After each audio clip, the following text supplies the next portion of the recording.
Alrighty, so we did some repair there. Naturally I nicked the brake line.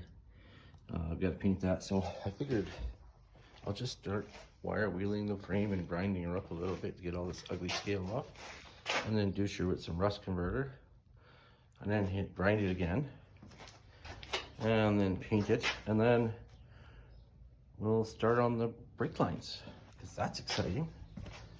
And then we'll start cleaning up the motor, because that's the best part of this truck. The rest of it's just, well, kind of just recycled junk at this point.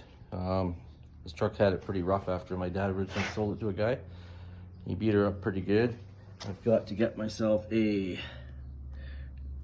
new transmission mount because the dude beat the piss out of it and broke it. And that would explain why I had to do so much work to this thing.